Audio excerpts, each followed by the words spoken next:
Welcome back, No Stone Unturned. I am your host, Francheska Gwenadette, and I am super excited about today's guest. I like to call him Schofield Grant III, but he goes by ScoSax, right?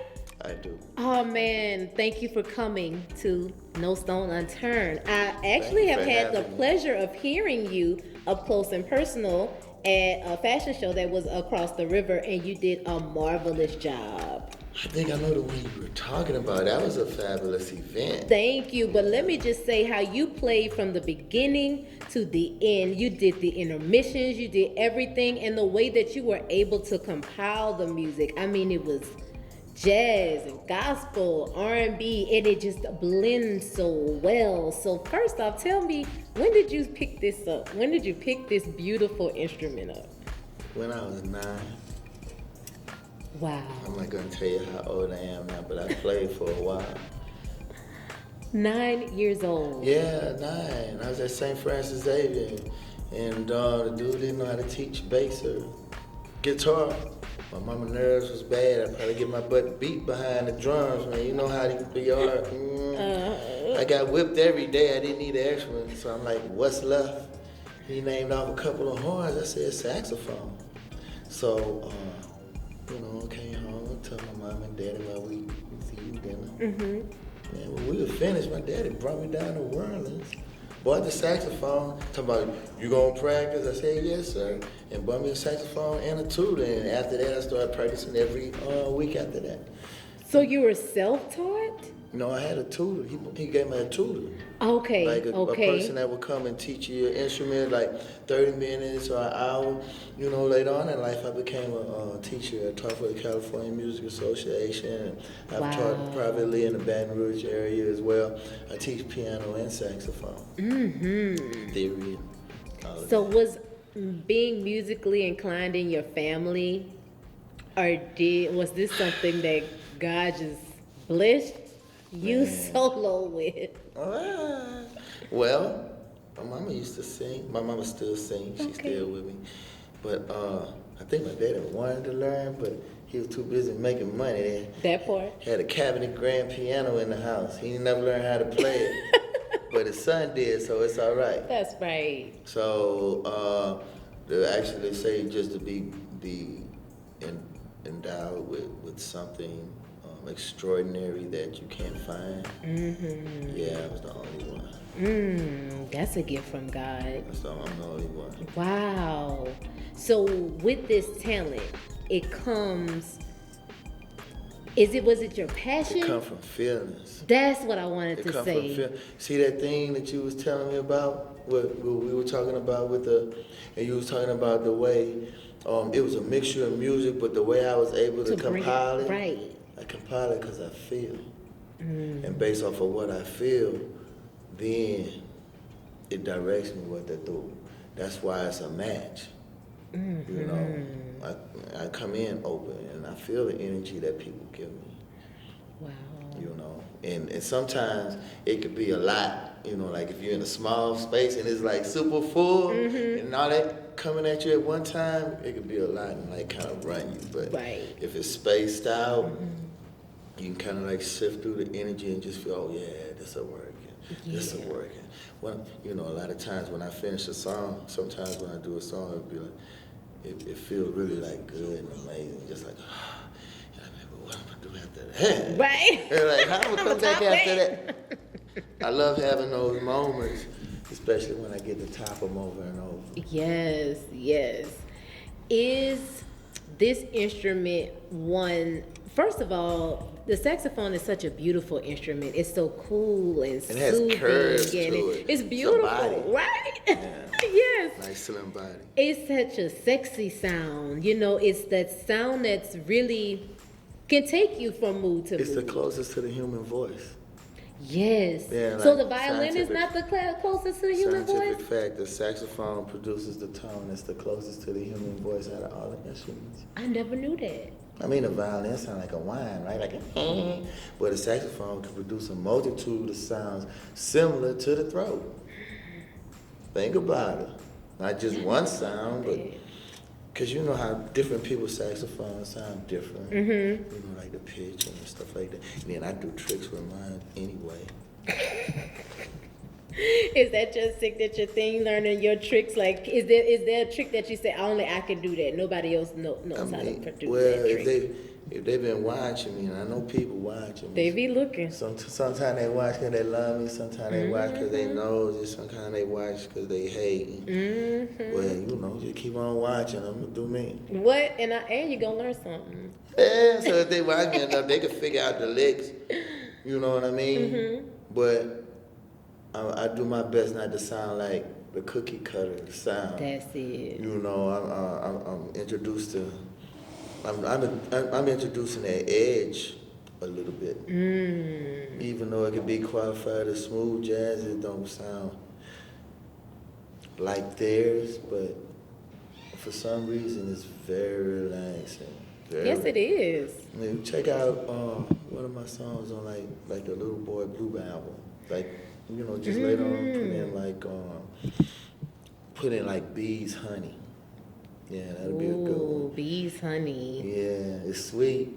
You know, if you're gonna risk this thing, it's the sweetest thing you could ever have if you're gonna risk this thing, right? I know that's right. Yeah. I know that's right. Like that.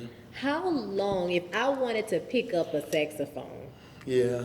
technically, how long does it take you to actually maybe learn a song? It depends on how I teach you. Like, it really wouldn't take long at all. I could probably have you playing I could have you playing a song that same day. If that's what the goal is. Okay. I could have you playing a song, something simple. Okay. Like a nursery rhyme or something. And then in like about 40 minutes, 30 minutes, I could have you doing that. Really? 30 minutes? Come on. You might not know what you're doing. I probably wouldn't. But if you follow what it is that I'm telling you, you make some sweet sounds. You'll be able to, People be like, ooh, you know how to play? You just stick to that one song. And they play it real pretty. Right. You gotta leave them one more, right? And yeah. You're like, oh my God, did you hear her play Mary Had a Little Lamb? It was genius. The tone, I've never heard anything like. And then you'd be like, yes, my teacher was ScoSax. Yeah, like you know how to Yes, ScoSax has taught me the ins and outs of this saxophone. Yeah. The nuances. Yeah, because anybody can strike the key, but what are your real nuances and what it is? Miles Davis once said it take a lifetime for some people to learn how to play like them.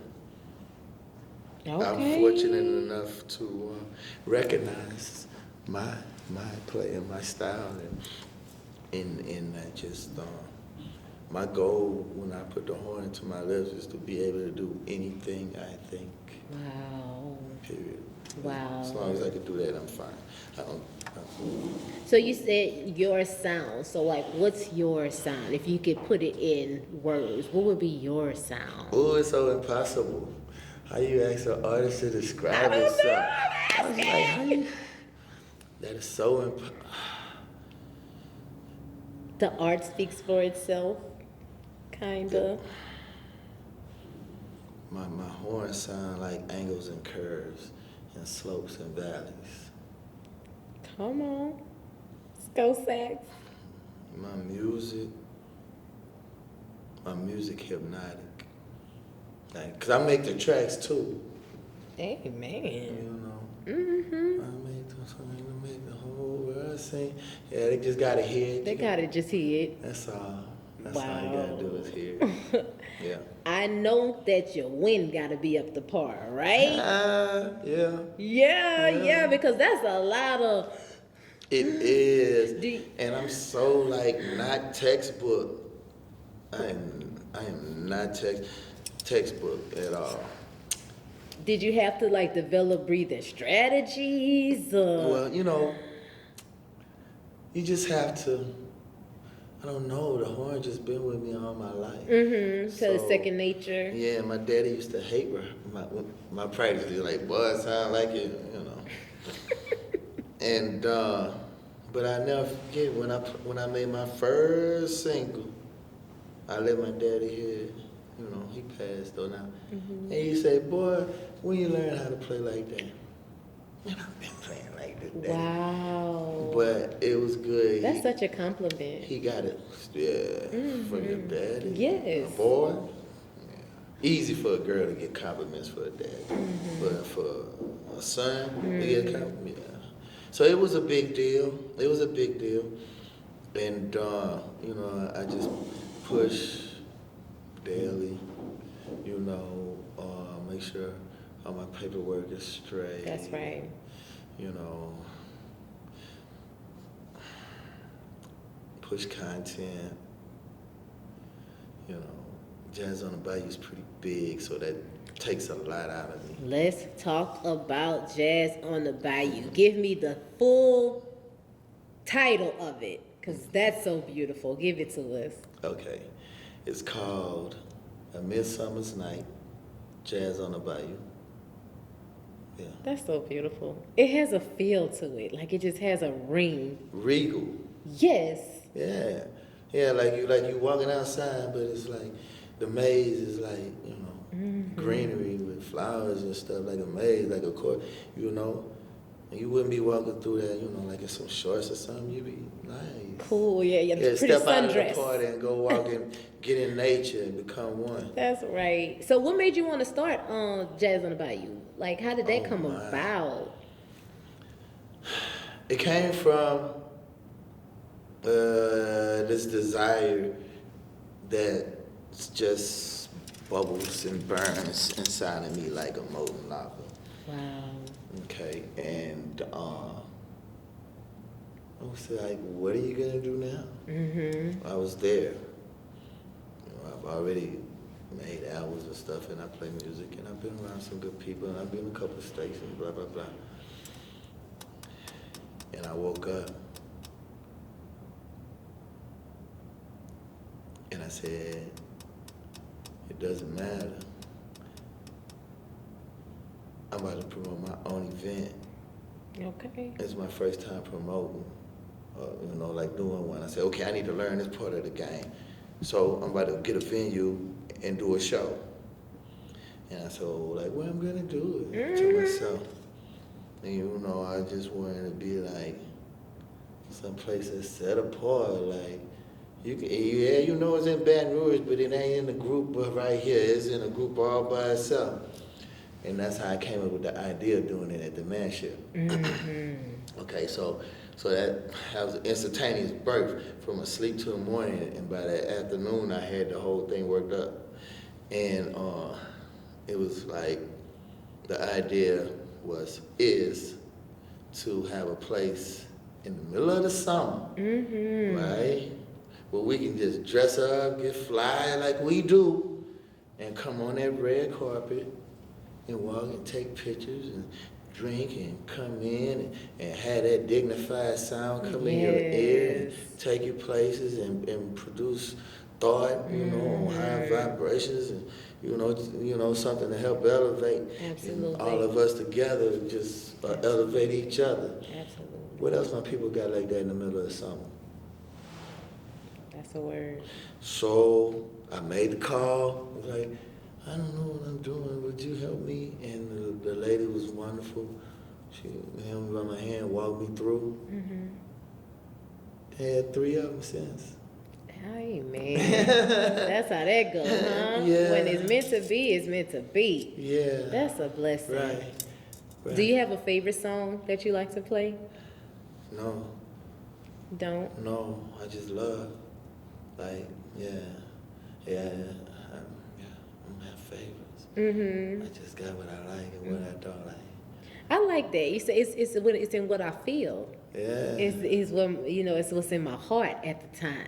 Right. And that could be anything. It could be anything, right. And it's subject to change, you know. A minute change within yourself might make your favorite song something different. That's true. You know, I do have like, you know, like top 10s. Don't make me try to think of nothing like that, though. But, you know. That's good. It's just too much music. That's true. I made 5 albums. I must have about 250, 300 songs in my head that I could play. I do gospel shows. I play at churches. I do R&B shows. I've been in a reggae band. own music. I have a brass band, Sunrise Brass Band family. Shout out Iceman.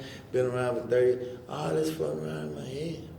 Music has always been your life. I mean, 9 years old? My mama called me Mr. Music. Really? Yeah. She's like, what up, Mr. Music? I'm like, man, nothing, mama, just chilling. That's so sweet. Yeah, she's like 90 years old now. Wow. Yeah. And she's always known music is how she's always known her baby. Even before I knew how to play music, you know how like you come out and see your parents, like they have a party. Mm-hmm. You know, it's a certain time you can be out before you kicked out. Mm-hmm. Well, my time when I could be out, I put on my cowboy hat, my winter coat, You my was the cowboy performer? boots, and got a guitar and told them to put on that Johnny Guitar Watson.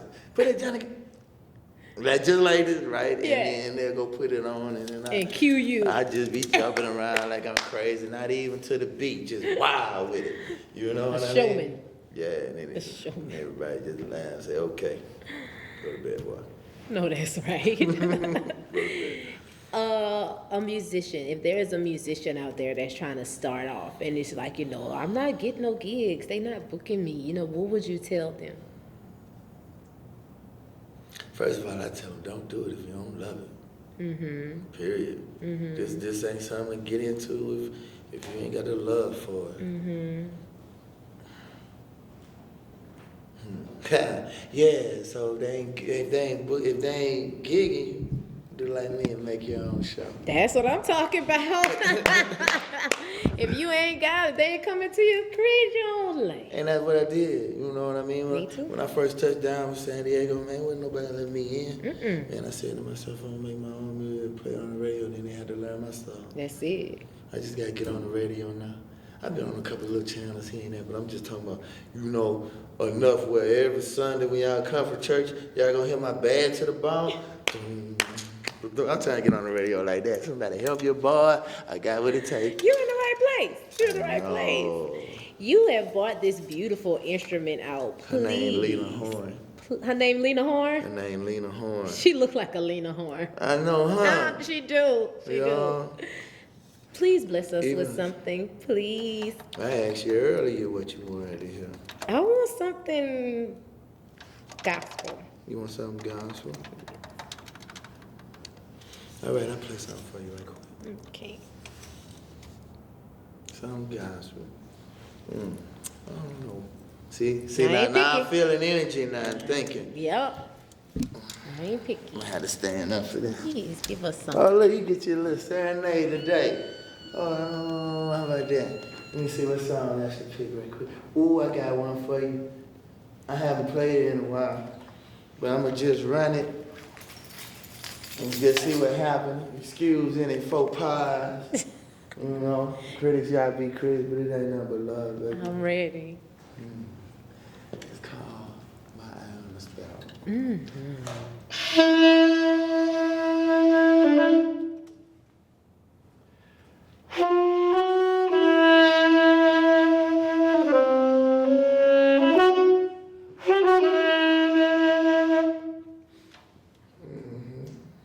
Should have warmed up just a little bit more.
Yeah. And I know he watches me. And that's how I feel. Energy. You know what I mean? Like my heart wasn't ready to play. My reed wasn't in the right place. But And, I felt it. But yeah, you push through those things. And as you push through, you get to that sweet spot. I got to the sweet spot at the end. I felt it. I could have just flew, but I didn't want to cut up too much. Y'all gonna have to come see me at a show. That's right. Know it's gonna be worth it. Know I'm gonna make this thing talk to you. Yes, sir. Make it talk to you. Yes, sir. Again. Thank you so much, Schofield Grant III. Well, yes, I appreciate you so much having Thank you me for here, coming here, bringing so much culture to No Stone Unturned. Yeah, once I learned how to use the microphone. Yeah, we don't wear clips and wires and things like that where I'm from. I'm not used to. If the people wanted to find you, where could they find you on our social media platforms or our web world? So, yeah, ScoSax, that's the name. ScoSax, ScoSax. Yes. No spaces, ScoSax. And his Instagram is very impressive. You've seen it. I have. Man, I thought, cool. Yes. Cool. Yes, you can actually go on there and just kind of zen out because there's so much content and material and music. So if you wanted to just go somewhere that was relaxing on your social worlds, go to ScoSax. Thank you. That's you have no idea what a huge compliment that is. Aww. Because, I live in Baton Rouge and, life is crazy. But the fact that I'm such calm and beautiful creations come from me, man, Definitely something you want to tap into. It's something beautiful for your mental health. Like you say, with everything that that we experience within a day's time in Baton Rouge, to having something that I could just go and zen off of, it's a blessing. Yeah, without a doubt. Yes. Without a doubt. No Stone Unturned. Y'all give it up for Schofield Grant III, a.k.a. ScoSax. You've been at No Stone Unturned. You know where to tap in and watch us on all our various streaming platforms. Thank you for joining us, No Stone Unturned. Bye.